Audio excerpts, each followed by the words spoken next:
Before we begin, we publish new content every day. So be sure to subscribe to our channel and ring the bell to get notified about our latest videos. You think you know someone until they show you exactly who they are. And sometimes, that revelation comes at the most unexpected moment, in the most ordinary setting, over something as simple as a family dinner. I never imagined that at 63 years old, I would find myself questioning everything I thought I knew about my own family. My name is Megan, and this is the story of how I discovered that the people closest to you can sometimes be the ones who hurt you the most. And more importantly, how I found the strength to fight back. For 3 years after my husband Robert's death, I had been living what I thought was a quiet, dignified life of grief. When Robert passed from a sudden heart attack, I felt like half of my soul had been ripped away. Ethan, our only child, seemed genuinely concerned about my well-being.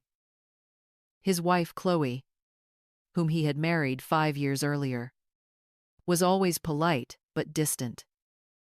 I attributed this to her youth and different upbringing. 6 months after Robert's funeral, Chloe began suggesting that I should move in with them. She painted it as a practical solution. Age 2, I could help with household expenses, and they could keep an eye on me. The way she presented it made me feel like a burden who needed supervision rather than a grieving widow who might appreciate family support. But Ethan seemed enthusiastic, and I was so lonely that I convinced myself it might be good for all of us. The reality of living with them was nothing like what I had imagined. From the first week, it became clear that Chloe expected me to function as an unpaid housekeeper and babysitter for their 2 young children, Marcus and Lily. She would leave detailed lists of chores each morning and inspect my work when she returned home. I found myself walking on eggshells in what was supposed to be my new home. The children seemed to sense the tension. They were polite but distant. And I realized Chloe had been coaching them to see me as an inconvenience rather than their grandmother. When I tried to spend quality time with them, Chloe would find reasons to interrupt or redirect their attention elsewhere. Ethan seemed oblivious to the growing dysfunction. He worked long hours and spent most of his free time on his computer or watching sports. When I tried to talk to him about my concerns, he would look uncomfortable and change the subject, suggesting I was being too sensitive. The financial arrangements were another source of constant stress. Although I was contributing a significant portion of my pension and Social Security to household expenses, Chloe frequently complained about the cost of supporting me. She would make pointed comments about the grocery bill or grumble about utility costs, yet had no problem spending money on expensive clothes and dining out with friends. As months turned into years, I felt myself shrinking. The confident woman who had helped Robert build a successful small business began to doubt her own perceptions and worth. I found myself apologizing constantly for taking up space, for expressing opinions, for simply existing in what was supposed to be my home too. Chloe's treatment grew bolder as time passed. She would openly criticize my appearance, my mannerisms, and my old-fashioned ways in front of the children and visitors. She had a particular talent for making cruel observations sound like helpful suggestions. The isolation was perhaps the worst part. My old friends had gradually stopped calling, partly because grief had made me withdraw, but also because I was embarrassed to admit how miserable I had become. The breaking point came on a cold Thursday evening in March, almost 3 years after I had moved in with them. Ethan had announced that his boss and his wife would be joining us for dinner, an important social occasion that could impact his career prospects. I had spent the entire day helping Chloe prepare an elaborate meal, cleaning the house, and looking after the children. The evening started well enough. Ethan's boss, Mr. Harrison, and his wife Jennifer were gracious and friendly. I found myself contributing meaningfully to the discussion, sharing stories from my working days. For a brief moment, I felt like my old self again. Then the conversation turned to family dynamics. Mrs. Harrison mentioned how fortunate they felt to have her parents living nearby to help with their grandchildren. She spoke warmly about the wisdom and support that older family members could provide. Instead of acknowledging my contributions, Chloe laughed sharply and said, "Oh, you're so lucky to have helpful parents. We have a different situation here. Ethan's mother has been living with us for a few years now. And honestly, it's been quite an adjustment. She's been struggling since her husband died, and she hasn't really found her footing yet. We keep hoping she'll find some independence, maybe get a little job, but so far she seems content to just exist here without contributing much." The words hit me like physical blows. Our guests looked uncomfortable. Ethan stared at his plate, saying nothing. But Chloe wasn't finished. She continued, "I keep telling Ethan that enabling this kind of dependency isn't healthy for anyone. Megan gets Social Security and a pension. She could afford a nice little apartment somewhere if she really wanted to be independent. But I think she's gotten comfortable with having everything done for her." The silence that followed was deafening. Mrs. Harrison tried to change the subject, but the damage was done. I sat there feeling exposed and humiliated, realizing this was how Chloe truly saw me. All of my contributions had been erased in her narrative. I was nothing more than a pathetic, dependent, taking advantage of her son's generosity. What hurt even more was Ethan's silence. He didn't correct her or defend me in any way. In that moment, I realized I had lost not just my husband and my home, but also my son's respect and protection. The next morning brought the final straw. I was in the kitchen preparing breakfast when Chloe came down and immediately began criticizing how I had arranged items in the refrigerator. "This is my house, and I need you to respect that," she said when I tried to explain my reasoning. Something about the way she emphasized "my house" ignited a spark of anger I hadn't felt in years. "This is supposed to be my home too, Chloe. I've been contributing to this household financially and in every other way for 3 years." Chloe's expression hardened. "Your contributions barely cover your own expenses. Ethan and I have been talking, and we think it might be time for you to consider other living arrangements."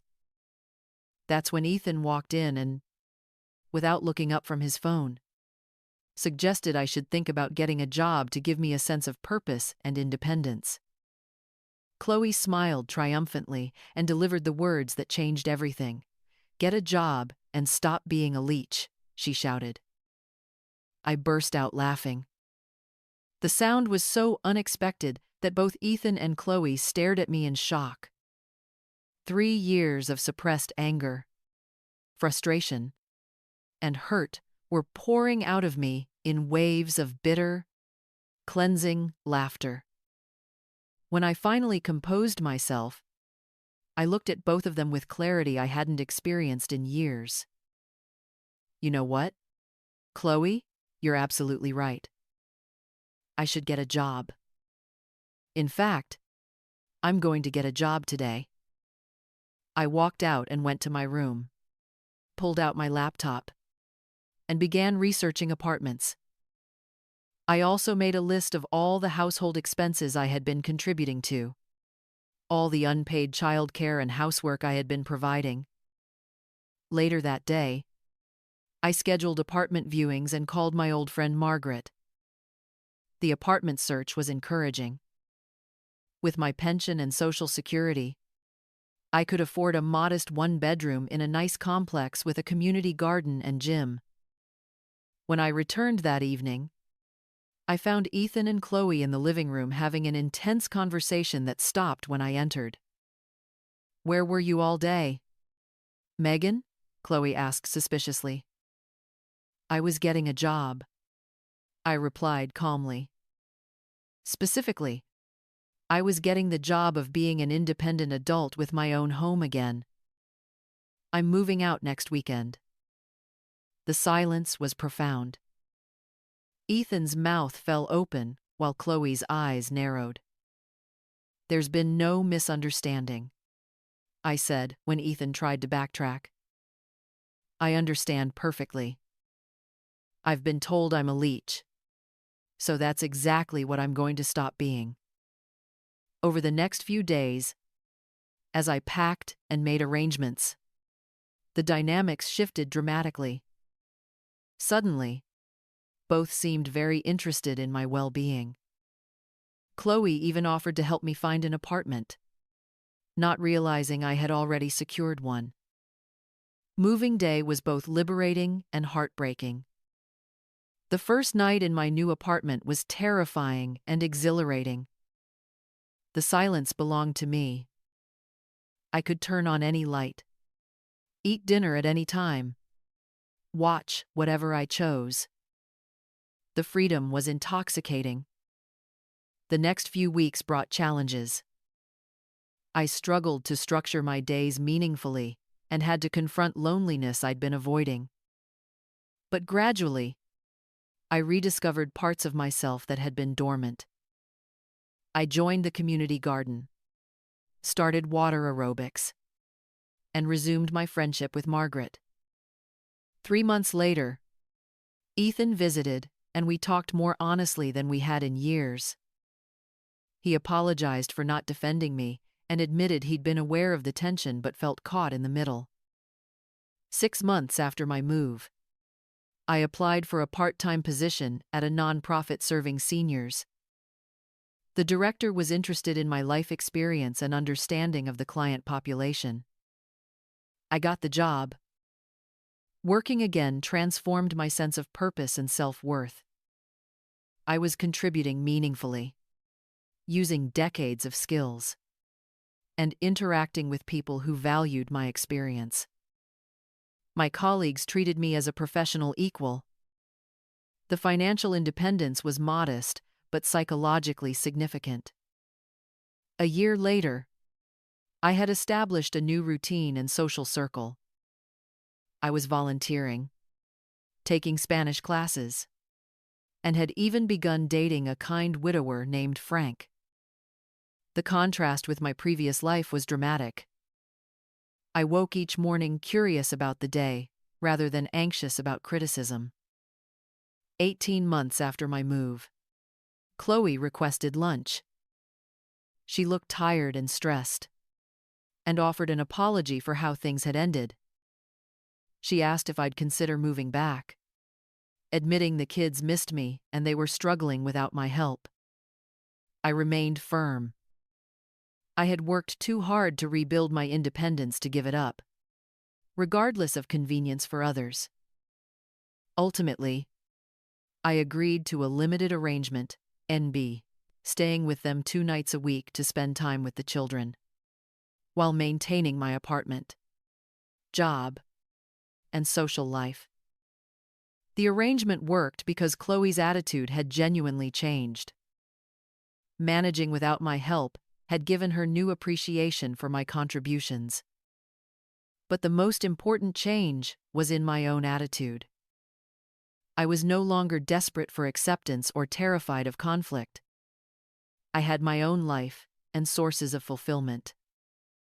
This knowledge gave me confidence to speak up when needed and participate in family life as an equal. 2 years after leaving, I was financially independent, emotionally healthy, socially connected, and professionally engaged. I had rebuilt my relationship with Ethan on respectful terms and established a cordial relationship with Chloe based on mutual respect rather than dependency. Most importantly, I had rediscovered who I was beyond my roles as wife, mother, and grandmother. I was Megan, a woman with her own interests, opinions, and aspirations. I was 65 years old, and I was just getting started. The journey had been difficult and sometimes lonely. But every step was necessary. I had to learn to value myself before expecting others to value me.